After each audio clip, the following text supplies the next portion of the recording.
I think Leicester are interesting because they've actually got a really good manager where, talked before about the rational beliefs and the rational philosophy. He's actually quite good at that in terms of not overreacting to things that don't happen quite so well, but also not overreacting to things that do go well. So he's very big on, okay, we've won this one game, but it's all about the next game. He tends not to think about the consequences, or at least to the media, he doesn't tend to portray what he thinks the consequences might be for success or failure.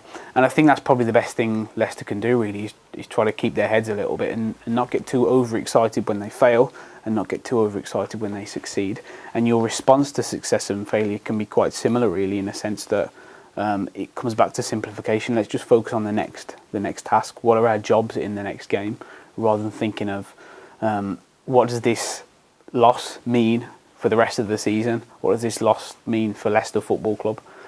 Which I think, if athletes try and take on those huge burdens, then it's going to be more difficult to face pressure situations, because they're not just going into that game with a job to do, they're going into the game with all this other stuff that they've got to carry around with them.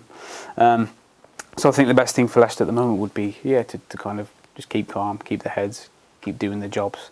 The recipe is essentially very similar to last season, and they've got to have confidence in that recipe, and confidence that it will lead to success.